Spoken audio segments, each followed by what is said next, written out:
Seputar berita Semirna, Minggu 18 Oktober 2020. Selamat datang di ibadah raya Semirna yang ke-262.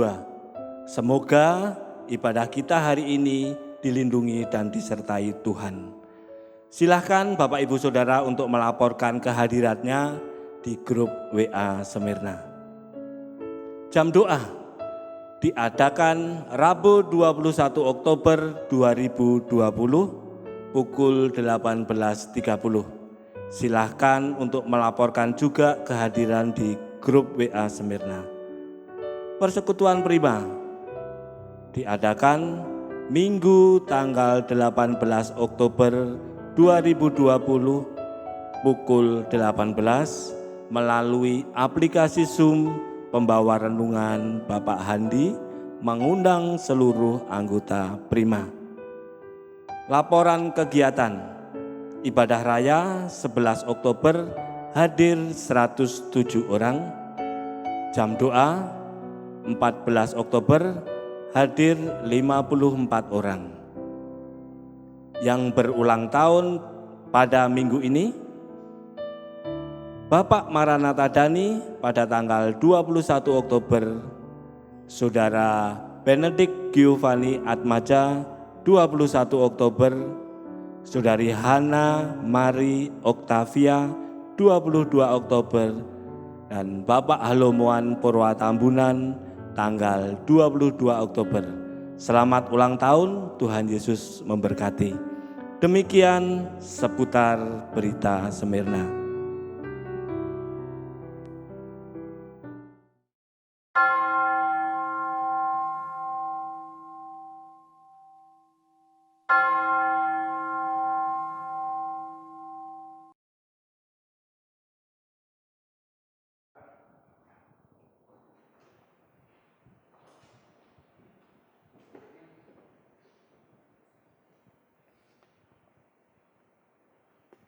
Shalom, selamat pagi Bapak Ibu Saudara yang dikasihi Tuhan.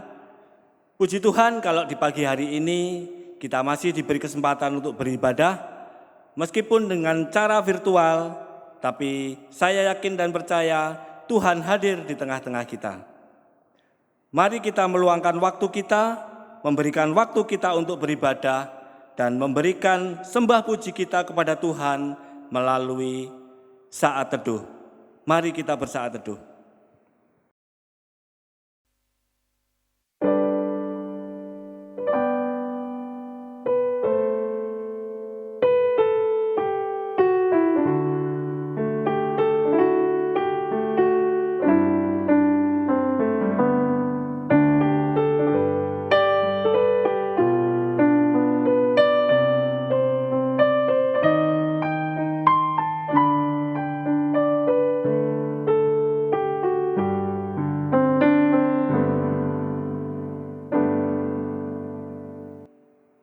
Amin.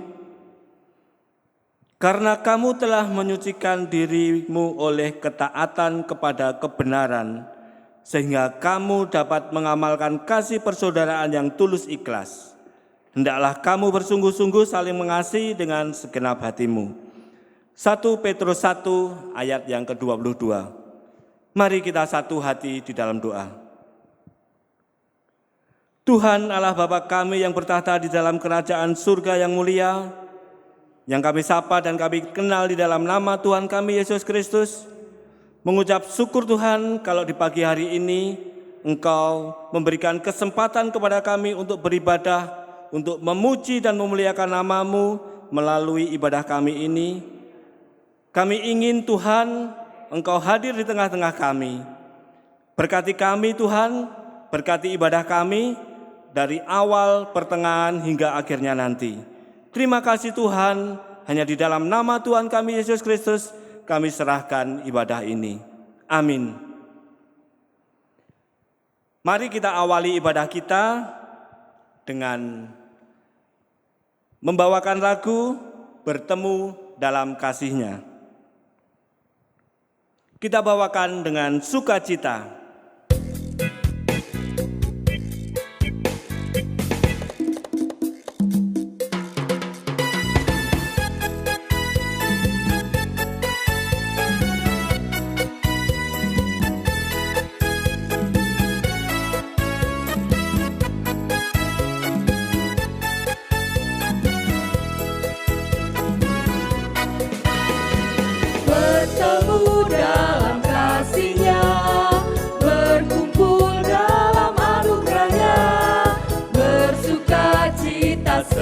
semua di dalam rumah Tuhan. Saudaraku dan saudariku, Tuhan cinta dan mengasihimu. Mari bersuka cita semua di dalam rumah Tuhan. Bertemu dalam kasih-Nya, berkumpul dalam anugerah-Nya, bersuka cita semua di dalam rumah Tuhan. Oh, saudaraku dan saudariku, Tuhan cinta dan mengasihimu. Mari bersuka cita semua di dalam rumah Tuhan. Oh, saudaraku dan saudariku, Tuhan cinta dan mengasihimu. Mari bersuka cita semua di dalam rumah Tuhan. Mari bersuka cita semua di dalam rumah Tuhan. Mari bersuka cita semua di dalam rumah Tuhan.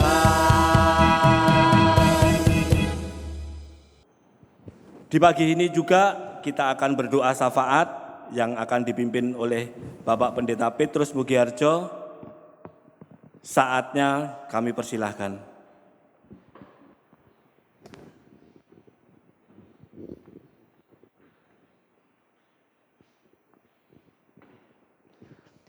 Mari kita berdoa bersama-sama menaikkan syafaat kita kepada Tuhan.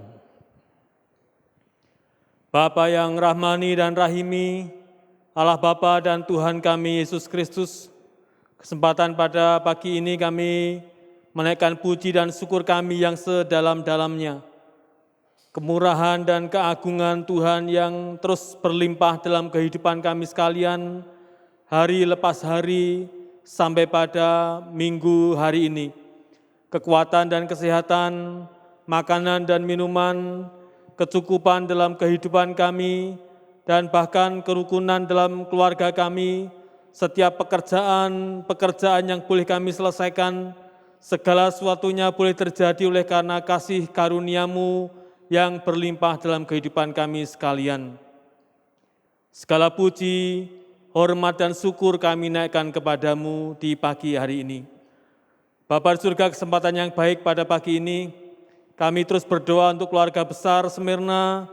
Mari Tuhan, kami mau menyerahkan keluarga besar Smyrna, baik yang ada di dalam kota maupun yang ada di luar kota, di masa pandemi COVID-19 yang belum berakhir sampai hari ini. Hamba ingin berdoa kiranya Tuhan akan melindungi dengan kasih dan kuasa-Mu, melindungi dengan mujizat, melindungi dengan kasih setia Tuhan, sehingga tidak ada keluarga besar Smyrna yang terjangkit COVID-19. Kami mau berdoa juga kiranya seluruh keluarga besar Smyrna dalam kondisi sehat dan kuat, tidak kurang suatu apapun, tidak ada sakit penyakit yang ada dalam tubuh kami semuanya. Bapak, kami berdoa menyerahkan setiap pelayanan yang terjadi di Smyrna dengan cara-cara yang masih bisa kami lakukan. Mari Tuhan berkatilah, supaya pelayanan-pelayanan yang terjadi di Smyrna boleh berjalan dengan baik, berjalan dengan lancar, nama Tuhan dipermuliakan, dan seluruh jemaat Tuhan diberkati oleh Tuhan. Setiap pekerjaan-pekerjaan dari keluarga besar Smyrna juga Tuhan akan memberkati, dimanapun Tuhan menempatkan kami bekerja, dan apapun jenis pekerjaannya, kiranya akan mendatangkan hasil yang memuaskan, untuk mencukupi setiap kebutuhan rumah tangga kami masing-masing. Kesehatian, kebersamaan, kesatuan yang ada di keluarga besar Smyrna, kiranya boleh terus kami jalin dan terus kami tingkatkan dan kami kembangkan. Sehingga kami boleh merasa menjadi satu keluarga besar di dalam Tuhan, yang saling menasihati, saling mengasihi, saling mengingatkan, dan saling membangun satu dengan yang lainnya. Terima kasih Bapa, kami meyakini keluarga besar Smyrna ada di mata Tuhan. Bapa di surga, kesempatan baik pada hari ini juga kami ingin menyerahkan terus bangsa dan negara kami di dalam upaya menangani pandemi COVID-19. Berkatilah pemerintah kami yang terus berjuang keras, bekerja bersama-sama dengan lembaga-lembaga terkait dan juga seluruh masyarakat Indonesia, supaya pandemi COVID-19 segera berakhir di bumi Nusantara ini dan kami kembali kepada aktivitas normal kami boleh bekerja, kami boleh belajar, kami boleh bekerja, kami boleh beribadah seperti sedia kala. Terima kasih Bapak, berkatilah pemerintah kami dari Presiden dan juga staf menteri dan juga pemerintah dari pusat sampai ke daerah-daerah, supaya hikmat Tuhan memenuhi mereka, sehingga mereka boleh menjadi pemimpin-pemimpin yang bijak, pemimpin-pemimpin yang baik hati, pemimpin yang mengedepankan kepentingan bangsa dan negara. Kami juga berdoa untuk masyarakat Indonesia supaya Tuhan memberikan kepada kami semuanya kesadaran memiliki tanah air Indonesia yang patut dibanggakan. Ketika kami menyampaikan aspirasi kami, ketika kami menyampaikan ide dan gagasan kami, ketika kami menyampaikan suara kami, kiranya kami boleh menyampaikannya dengan santun dan boleh menjadi masukan-masukan yang berarti bagi negeri dan bangsa kami, tanpa kami harus melakukan kegiatan-kegiatan yang sifatnya anarkis dan juga merusak. Terima kasih Bapak, kami menyerahkan bangsa dan negara kami sepenuhnya kepada Tuhan. Kami berdoa untuk gabungan Gereja Baptis Indonesia.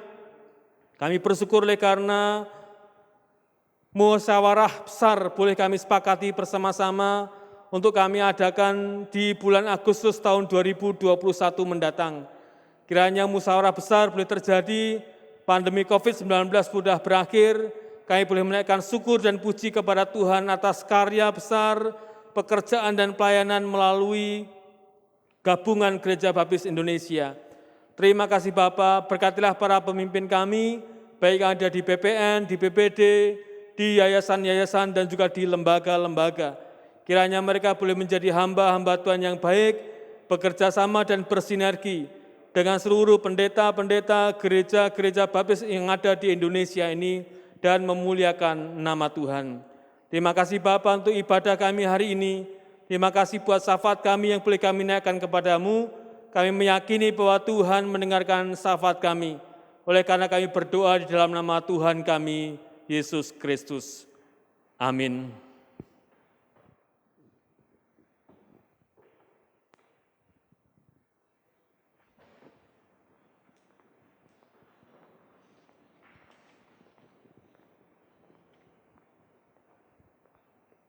Bukan kebahagiaan yang menjadikan kita bersyukur, tetapi bersyukurlah yang membuat kita bahagia. Mari kita ungkapkan rasa syukur kita melalui persembahan kita, tetapi kita akan serahkan di dalam doa terlebih dahulu. Allah Bapa yang Maha Kuasa, kembali kami menghadap kehadirat-Mu. Kami mengucap syukur jikalau di pagi hari ini Engkau beri kesempatan untuk mengembalikan persepuluhan dan persembahan.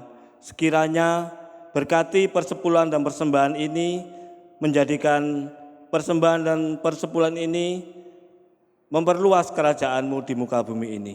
Terima kasih Tuhan, kami serahkan persembahan dan persepuluhan ini hanya di dalam nama Tuhan kami, Yesus Kristus. Hendaklah masing-masing memberikan menurut kerelaan hatinya, jangan dengan sedih hati atau karena paksaan. Sebab Allah mengasihi orang yang memberi dengan sukacita. 2 Korintus 9 ayat yang ke-7.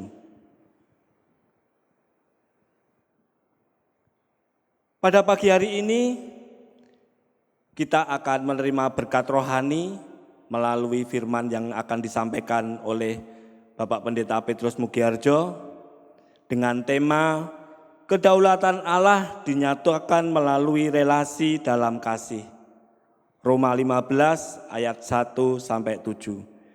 Tetapi untuk menyambut firman Tuhan, kita akan menyanyikan lagu Kasih Allahku Terbukti.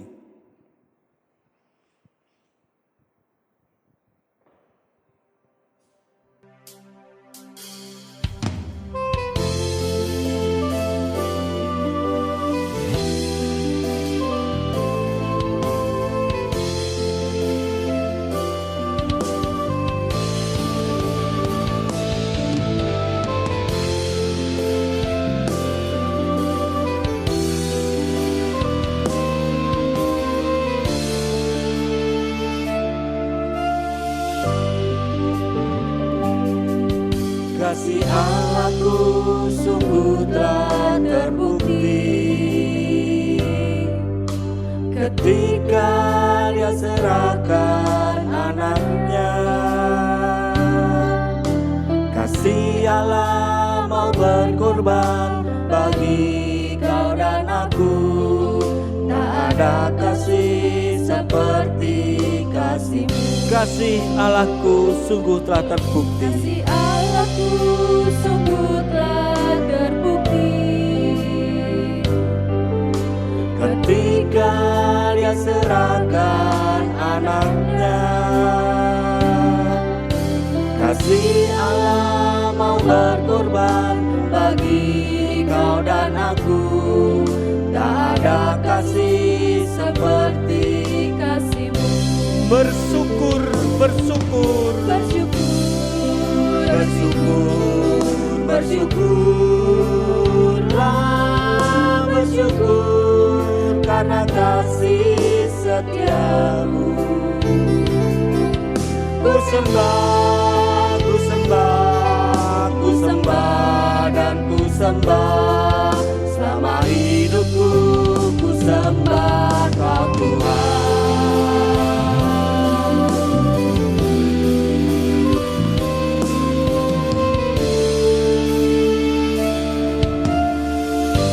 kasih Allahku sungguh telah terbukti. Kasih Allahku sungguh telah terbukti ketika Dia serahkan anaknya. Kasih Allah mau berkorban bagi kau dan aku. Tak ada kasih seperti kasih-Mu. Bersyukur, bersyukur, bersyukurlah. Bersyukurlah, bersyukur karena kasih setia-Mu. Ku sembah, ku sembah, ku sembah dan ku sembah. Selama hidupku ku sembah Kau Tuhan.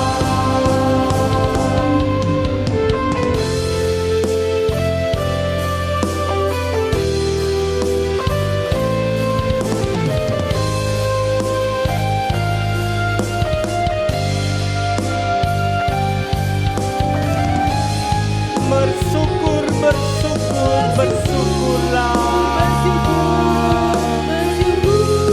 Bersyukurlah, bersyukur karena kasih setia-Mu. Ku sembah, ku sembah, ku sembah dan ku sembah. Selama hidupku ku sembah Kau Tuhan. Selama hidupku, Selama hidupku ku sembah Kau Tuhan. selama hidupku ku sembah Kau Selama Tuhan. hidupku ku sembah Kau Tuhan.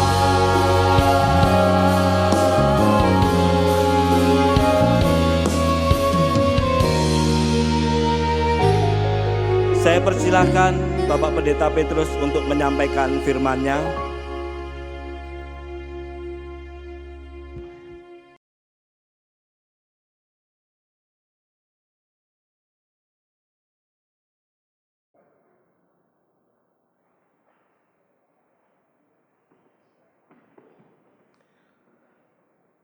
Baik, selamat pagi Bapak Ibu yang saya kasihi. Mari kita tunduk kepala dan kita berdoa untuk menyiapkan kita mendengarkan bagian dari firman Tuhan. Mari kita berdoa. Kepadamu kami berserah ketika kami diperhadapkan dengan kebenaran firman Tuhan. Kiranya hikmat Allah memenuhi kami sekalian, sehingga kami boleh menangkap maksud Tuhan melalui pemberitaan firman Tuhan hari ini, dan kebenaran firman-Mu boleh tertanam dalam hati kami masing-masing, dan bertumbuh dalam kehidupan kami, dan bahkan berbuah lebat dalam keseharian kami. Terima kasih Bapa, kami menyerahkan waktu ini sepenuhnya kepada Tuhan, di dalam nama Tuhan Yesus Kristus.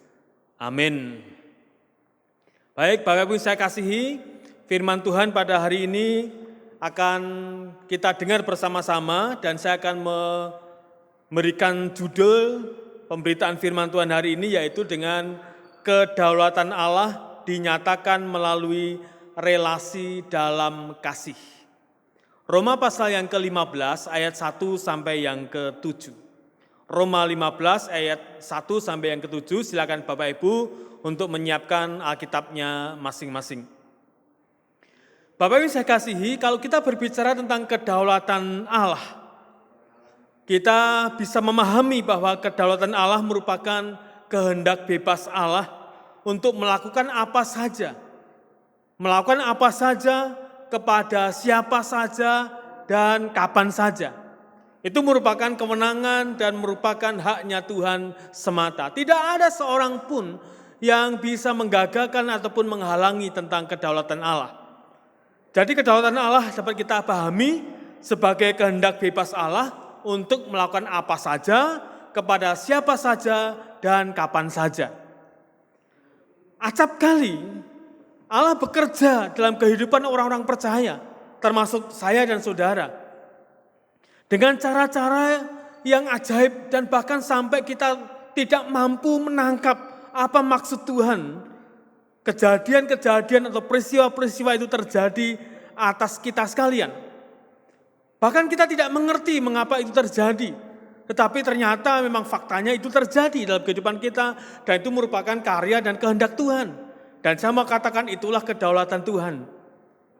Tetapi meskipun kita tidak mengerti, atau acap kali tidak bisa menangkap maksud dari Tuhan, mengapa peristiwa terjadi atas kita, firman Tuhan terus mendorong kepada kita sekalian, mendorong saya dan mendorong Bapak Ibu sekalian, supaya kita tetap percaya bahwa Allah turut bekerja dalam segala sesuatu untuk mendatangkan kebaikan atas kita. Kita mampu memahami atau tidak mampu memahami, kita mampu mengerti atau tidak mampu mengerti, tetapi kita percaya bahwa apapun yang terjadi kepada diri kita atas kehendak Tuhan, Tuhan punya maksud yang baik atas kehidupan kita. Nah, dalam nats ini kita akan menemukan kehendak Allah. Kita akan menemukan kedaulatan Tuhan agar kita hidup rukun, dan hidup yang rukun itu menjadi bukti nyata atau menjadi bukti bahwa Allah berdaulat atas kita yang memberikan kerukunan itu kepada kita. Kehendak Allah agar kita hidup rukun. Dan saat kita hidup dalam relasi kasih, maka kita bisa memahami kedaulatan Tuhan itu yang berlangsung dalam kehidupan kita sekalian. Untuk lebih jelasnya mari kita pahami ayat-ayat kita, nats kita dalam Roma pasal yang ke-15 ayat 1 sampai yang ke-7. Bapak Ibu saya kasihi, kadang tidak mudah kita menemukan kerukunan. Bahkan dalam kehidupan kita bergereja sekalipun. Bisa jadi kerukunan menjadi barang yang sulit ditemui. Baik itu dalam kehidupan rumah tangga kita, baik itu dalam pekerjaan kita, baik itu di lingkungan kita, baik itu di mana kita berada. Dan bahkan ketika kita berada dalam lingkungan jemaat sekalipun, ternyata kerukunan menjadi barang yang mahal dan sulit untuk ditemukan. Dan itu ironis terjadi kalau kerukunan itu tidak terjadi dalam kehidupan kita bergereja sebagai umat Tuhan, sebagai orang-orang percaya yang sudah memperserahkan diri kita kepada Tuhan dan mempersilahkan Tuhan bekerja atas diri kita. Ternyata roh itu seperti kita hentikan dan kerukunan itu tidak pernah terjadi dan ditemui dalam kehidupan kita bergereja. Sangat-sangat menyedihkan. Oleh sebab itu Rasul Paulus menegaskan, sebelum masuk ke pasal yang ke-15 ini, di pasal yang ke-14, Paulus sudah memberikan nasihat kepada jemaat di Roma, supaya mereka hidup rukun, mereka hidup bersama-sama dengan baik, dengan diawali tidak boleh saling menghakimi. Supaya kalian bisa hidup rukun, supaya jemaat di Roma bisa hidup rukun, maka kehidupan berjemaat itu tidak boleh ditandai dengan saling menghakimi. Tidak hanya saling menghakimi, tetapi mereka juga tidak boleh saling menjadi batu sandungan. atas kehidupan dia melalui tindakannya, melalui perkataannya, melalui pola pikirnya, dan melalui seluruh kehidupannya tidak boleh menjadi batu sandungan. Sebab kalau terjadi dalam kehidupan berjemaat, mereka saling menghakimi dan menjadi batu sandungan, maka kerukunan itu tidak akan pernah bisa dicapai. Dalam pasal yang ke-14, Bapak Ibu bisa melihat itu, bahwa Paulus menekankan supaya hidup rukun itu bisa terjadi dalam kehidupan berjemaat, tidak boleh ada saling menghakimi dan menjadi batu sandungan. Lalu masuk kepada pasal yang ke-15, Rasul Paulus mengajak jemaat di Roma untuk menciptakan kerukunan itu. Meskipun nanti sekali lagi saya sampaikan bahwa kerukunan itu merupakan anugerah Tuhan. Kerukunan itu merupakan pemberian dari Tuhan. Tetapi Paulus ingin mengatakan bahwa jemaat perlu menciptakan kerukunan itu sebagai realisasi dari kehendak Tuhan atas kehidupan yang rukun dalam jemaat. Jemaat di Roma semuanya diajak oleh Rasul Paulus, mari kita hidup rukun. Hidup rukun yang berdasarkan dengan Kristus. Hidup rukun yang didasari oleh kasih-Nya Kristus. Hidup rukun yang didasari oleh kekuatan kuasa-Nya Kristus. Dan hidup rukun yang sudah diteladankan oleh Yesus Kristus. Mari kita baca Roma pasal 15 ayat yang ke-6. Semoga Allah yang adalah sumber ketekunan dan penghiburan mengaruniakan kerukunan kepada kamu, garis bawahi, mengaruniakan kerukunan kepada kamu sesuai dengan kehendak Kristus Yesus, sehingga dengan satu hati dan satu suara kamu memuliakan Allah dan Bapa Tuhan kita Yesus Kristus. Menarik bukan? Bahwa Rasul Paulus mengingatkan bahwa gereja yang sehat itu, jemaat yang sehat itu, kumpulan jemaat yang sehat, kumpulan orang-orang Kristen yang sehat, persekutuan orang-orang percaya yang sehat, yaitu kumpulan yang didiami oleh orang-orang yang punya kehidupan yang rukun.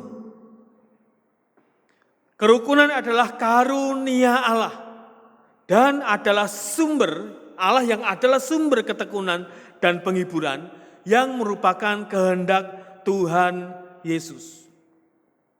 Kalau kita baca di ayat ini, kerukunan itu merupakan pemberian dari Tuhan, dan kerukunan itu merupakan kehendaknya Tuhan Yesus Kristus.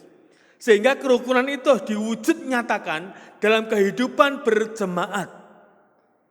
Tidak bisa hanya Allah mengendaki saja kerukunan, tapi ternyata jemaatnya tidak mau hidup rukun.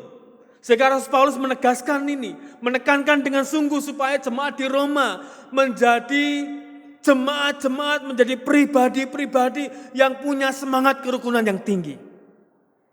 Dan inilah yang saya maksudkan bahwa kerukunan itu adalah karunia Allah. Diberikan Allah dengan kedaulatannya. Namun akan menjadi nyata, kedaulatan Allah itu akan menjadi nyata saat kita hidup dalam relasi kasih yang berujung pada kemuliaan nama Allah. Apa maksudnya? Allah mengendaki hidup kita rukun. Allah berdaulat mengendaki supaya terjadi kerukunan dalam kehidupan kita berjemaat. Dan kerukunan itu harus kita ciptakan sebagai wujud nyata dari kehendak Tuhan yang sudah Tuhan berikan kepada kita untuk hidup rukun.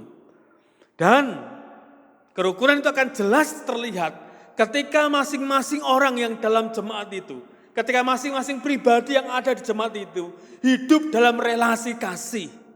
Kasihnya bukan hanya sekedar teori, kasihnya bukan hanya sekedar definisi, tetapi kasihnya sungguh-sungguh dinyatakan dalam kehidupan mereka dalam berjemaat. Dan ujung dari kerukunan itu adalah, menarik sekali, ujung dari kebersamaan itu, ujung dari kerukunan itu adalah memuliakan nama Tuhan.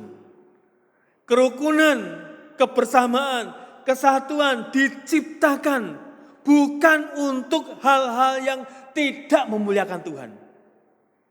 Para pendemo yang anarkis bisa saja mereka bersatu, mereka bisa saja hidup rukun, tetapi ujungnya adalah tindakan yang anarkis dan merusak. Nah, kehidupan yang rukun, yang tercipta dalam kehidupan berjemaat, ujungnya harus memuliakan Tuhan. Bukan untuk memuliakan diri sendiri. Bukan untuk melakukan sebuah kesalahan berjemaah. Kesalahan yang dibuat bersama-sama dengan persetujuan bersama-sama. Orang-orang Yahudi berteriak, salibkan dia, mereka rukun, mereka bersatu, mereka satu suara dengan mengatakan salibkan dia. Tetapi kata-kata itu melukai hati Tuhan. Sama-sama rukunnya. Oleh sebab itu Paulus menekankan bahwa kerukunan itu harus berujung kepada kemuliaan nama Tuhan. Kalau jemaat itu rukun, jemaat harus memuliakan Tuhan. Kalau orang-orang Smyrna, kalau jemaat-jemaat Smyrna, kalau anggota Smyrna itu rukun, ujungnya harus memuliakan Tuhan. Bapak Ibu saya kasihi, jemaat yang suaranya satu, namun hatinya tidak. Perhatikan, jemaat yang suaranya satu, tapi hatinya tidak, harus saya katakan munafik. Mereka bisa bersatu suara, tetapi hatinya tidak bersatu. Itu sama saya katakan itu munafik. Tetapi kalau jemaat itu bersatu, namun suaranya tidak bersatu. Jemaat bisa bersatu, namun suaranya masing-masing. Suaranya tidak bersatu, maka jemaat itu harus belajar banyak bagaimana memuji kepada Tuhan. Karena Allah menghendaki supaya kita dalam satu hati dan satu suara memuliakan nama Tuhan. Yang kedua, apa tindakan kerukunan yang nyata? Roma pasal 15 ayat 1 dikatakan di sana. Kita yang kuat wajib menanggung kelemahan orang yang tidak kuat. Dan jangan kita mencari kesenangan kita sendiri. Sekali lagi bahwa kerukunan bukan sekedar teori. Kerukunan bukan sekedar definisi. Kasih itu bukan teori dan kasih itu bukan definisi. Sama artinya bahwa kasih dan kerukunan harus diwujud nyatakan dengan tindakan yang bisa dirasakan. Yaitu tindakan nyata. Bukan sekedar omongan, bukan sekedar penjelasan, bukan sekedar paparan. Tetapi kerukunan itu harus diwujud nyatakan dengan tindakan-tindakan yang nyata. Apa di sana dikatakan? Di pasal 15 ayat yang ke-1 dikatakan di sana agar yang kuat menolong yang lemah. Itu harus dilakukan. Yang kuat akan menanggung yang lemah. Yang kuat akan membantu yang lemah. Yang kuat akan menopang yang lemah. Yang kuat akan memperhatikan yang lemah. Bukan yang kuat menjadi sombong. Bukan yang kuat kemudian pengen dihormati. Bukan yang kuat harus dituruti kata-katanya. Bukan. Firman Tuhan mengatakan yang kuat menanggung yang lemah.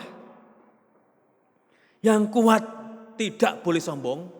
Dan yang lemah tidak boleh hanya terus menopang dan menunggu pertolongan orang dan tidak mau berusaha. Yang kedua, apa sikap dari kerukunan itu? Ayat 2, pasal 15. Setiap orang di antara kita harus mencari kesenangan bersama atau kesenangan sesama kita demi kebaikannya untuk membangunnya. Perhatikan di sana, menarik.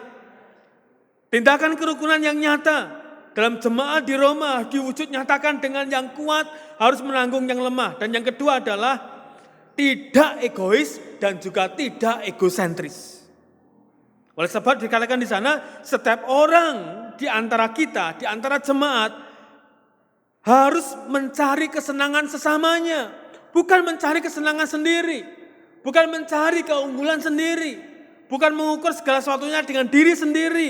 Bukan merasa bahwa saya yang paling penting, saya yang paling berharga, saya yang paling pinter, saya yang paling berjasa, saya yang paling top dan lain sebagainya. Bukan.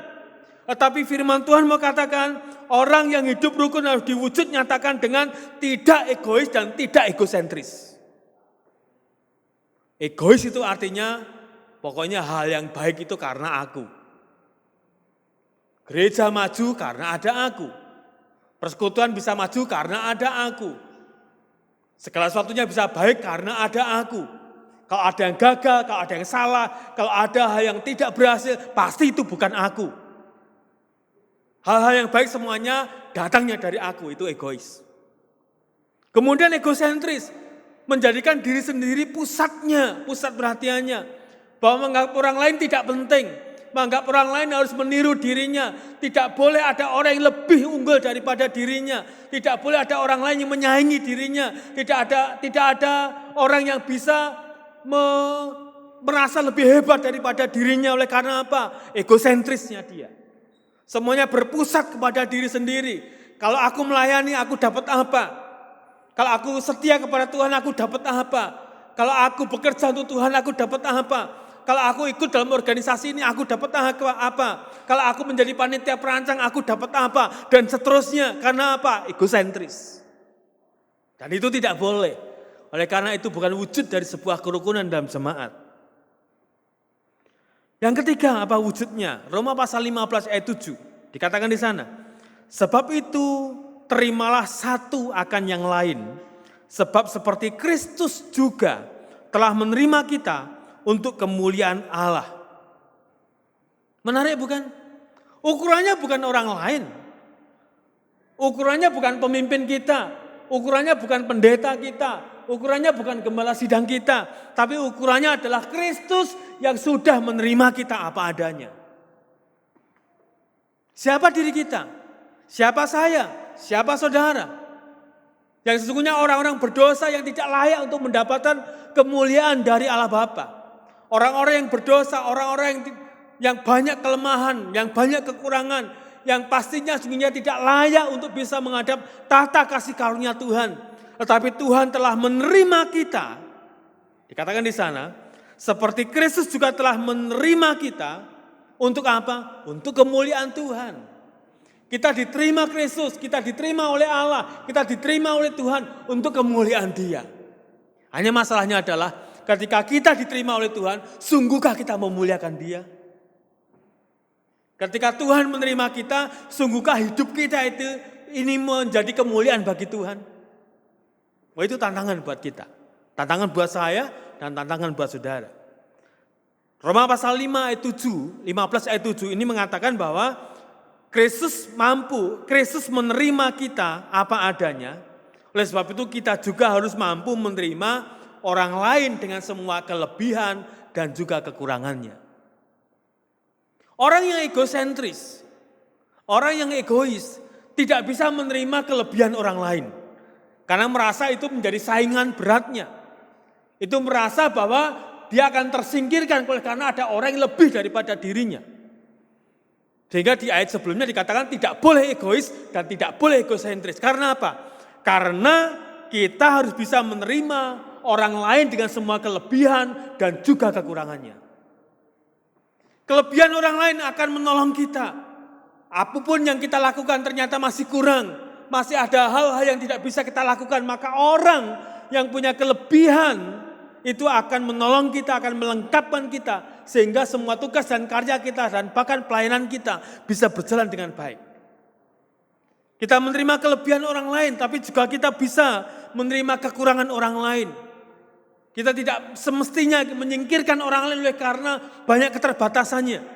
Kita tidak boleh menyingkirkan orang lain, kita tidak boleh bergaul. Kemudian membatasi pergaulan itu oleh karena ada banyak kekurangan dari orang lain, tidak boleh. Oleh karena apa? Karena firman Tuhan jelas katakan, seperti Kristus menerima kita yang apa adanya, mari kita juga menerima orang lain itu dengan semua kelebihan dan juga kekurangannya. Wah, itu tanda-tanda kerukunan dalam kehidupan berjemaat. Saya ulang, apakah tindakan nyata dari sebuah kerukunan dalam kehidupan berjemaat? Yang kuat menanggung yang lemah. Dan yang kedua, tidak egois dan tidak egosentris. Dan yang ketiga, mampu menerima kelebihan dan kekurangan orang lain. Bapak Ibu yang saya kasihi, akhirnya saya mau katakan, meskipun kita berbeda, namun marilah kita ciptakan kerukunan itu di dalam kehidupan kita berjemaat. Mari kita ciptakan kerukunan itu dalam kehidupan kita berumah tangga. Mari kita ciptakan kerukunan itu dalam kehidupan kita berkarya. Oleh karena apa? Oleh karena Tuhan menghendaki supaya kita hidup rukun. Gereja yang sehat adalah gereja yang didiami oleh orang-orang yang punya semangat kerukunan yang tinggi. Meskipun kita berbeda, di Smyrna ini meskipun kita berbeda berbeda latar belakang kita, berbeda watak kita, berbeda sifat kita, berbeda warna kulit kita, berbeda perangai kita. Tapi marilah kita ciptakan kerukunan dalam kehidupan kita berjemaat di Smyrna. Oleh karena apa? Oleh karena Allah yang berdaulat menghendaki agar kita hidup rukun. Mengapa kita harus hidup rukun? Karena iman kita sama, meskipun kita berbeda. Karena Tuhan kita sama, meskipun kita berbeda. Sehingga tidak mustahil dalam keperbedaan itu kita bisa menciptakan kerukunan dalam kehidupan kita dalam berjemaat, terkhusus di Smyrna. Yang kedua, tunjukkanlah kerukunan itu dengan sikap-sikap dan perbuatan yang nyata. Sekali lagi, kerukunan itu bukan teori, kerukunan itu bukan definisi, tapi kerukunan itu diwujud nyatakan dalam tindakan nyata kita. Saya mendorong Bapak Ibu sekalian, seluruh keluarga besar Smyrna, mari kita ciptakan kerukunan itu dalam kehidupan kita berjemaat di Smyrna. Supaya kita bisa menyiarkan kepada orang-orang di luar sana bahwa Tuhan menghendaki agar kita hidup rukun. Dan kerukunan itu berujung harus kepada kemuliaan nama Tuhan, bukan untuk kemuliaan diri sendiri. Saya yakin jemaat Smyrna bisa, oleh karena Allah kita berdaulat. Mari kita berdoa. Bapa, kami bersyukur untuk firman-Mu. Kiranya firman-Mu akan membekali kami, mendorong kami, agar kami sungguh-sungguh berusaha, berupaya untuk menciptakan kerukunan dalam kehidupan kami berjemaat khususnya. Meskipun kami berbeda-beda, kami berbeda sifat, watak, karakter kami, tetapi kami punya iman dan punya Tuhan yang sama. Oleh sebab itu ketika Tuhan kami, Yesus Kristus, mengaruniakan kerukunan itu kepada kami, biarlah boleh kami wujud nyatakan kerukunan itu dalam relasi kasih yang nyata dalam kehidupan kami berjemaat di Smyrna. Terima kasih Bapak buat firman-Mu, dan di dalam nama Tuhan kami Yesus Kristus, kami bersyukur dan kami berdoa. Amin.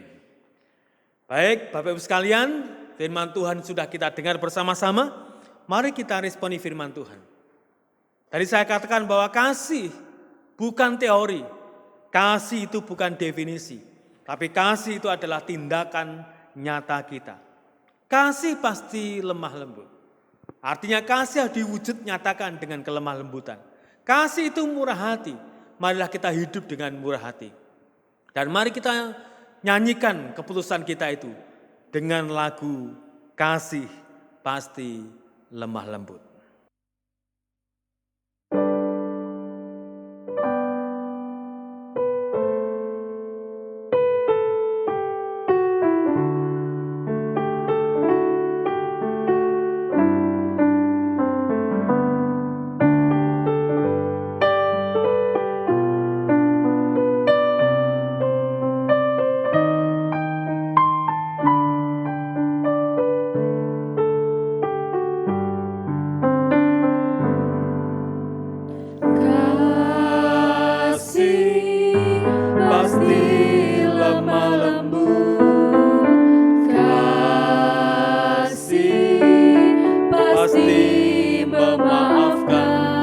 Pasti murah hati. Pasti murah hati. Kasih-Mu, kasih-Mu Tuhan. Kasih pasti lemah lembut. Kasih pasti memaafkan. Kasih pasti murah hati. Kasih-Mu, kasih-Mu Tuhan. Mari kita katakan kepada Tuhan, ajarilah kami ini saling mengasihi. Ajarilah kami ini saling mengampuni. Ajarilah kami ini kasih-Mu ya Tuhan.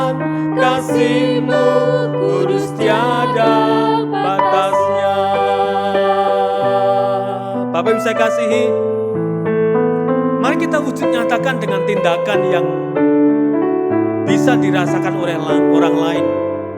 Mari kita nyatakan kasih itu dengan perkataan kita, dengan tindakan kita, dan dengan semua perilaku kita. Dan yakinlah bahwa Tuhan pasti akan dipermuliakan melalui semua tindakan kasih kita. Kasih pasti murah hati.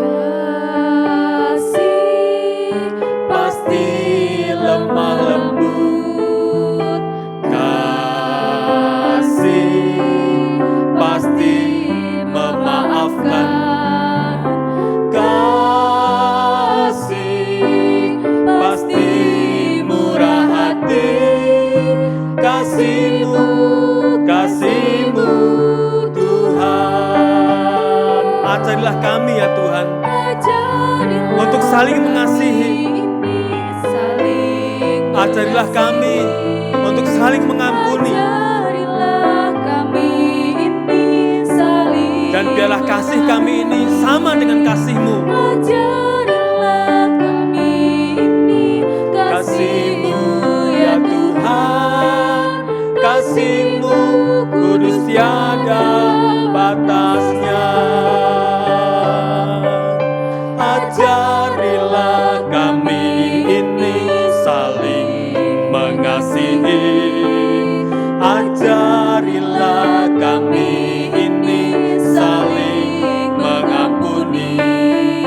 Ajarilah kami ini kasih-Mu ya Tuhan, kasih-Mu kudus tiada batasnya. Mari Bapak Ibu sekalian, kita menyiapkan hati, hidup dan diri kita untuk menerima berkat yang dari Tuhan. Kita buka diri kita untuk menerima berkat-Nya. Mari kita berdoa.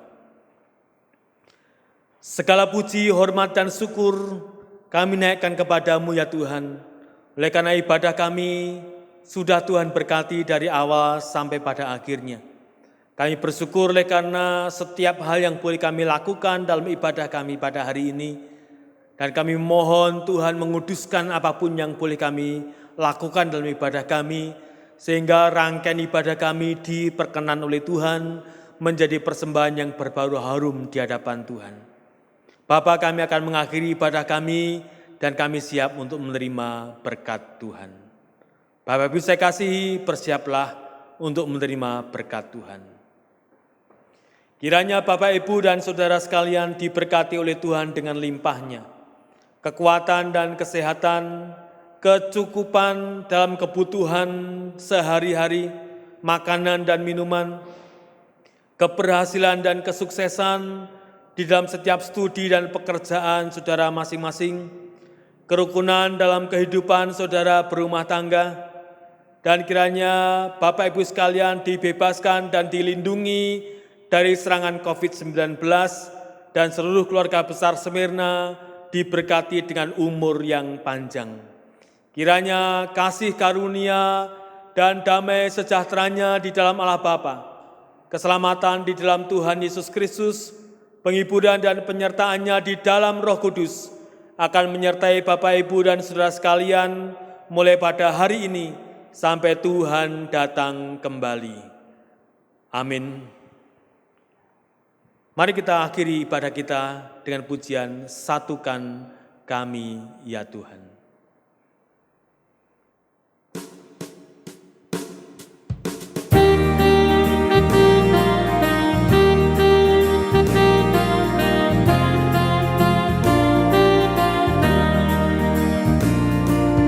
Satukan kami ya Tuhan bersama dengan tali yang tak putus. Satukan kami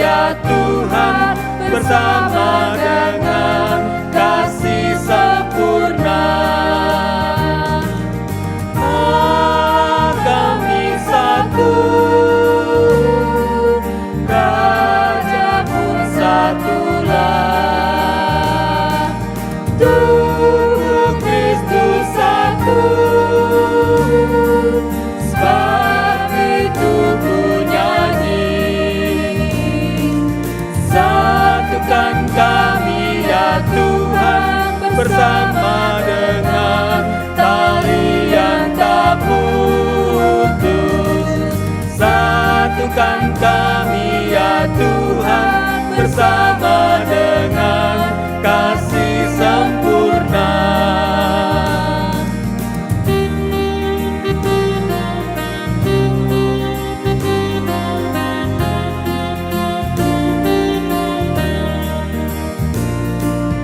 Satukan kami ya Tuhan bersama dengan tali yang tak putus. Satukan kami ya Tuhan bersama dengan kasih sempurna. Allah kami satu, Raja pun satulah, tubuh Kristus satu, saat itu ku nyanyi.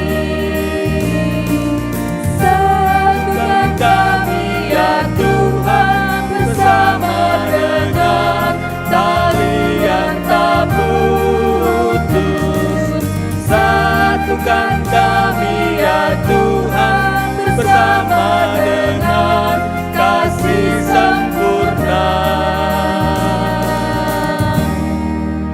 Mari kita tunduk kepala, kita berdoa bersama-sama, bersyukur kepada Tuhan atas ibadah dan berkat kita pada hari ini. Mari kita berdoa.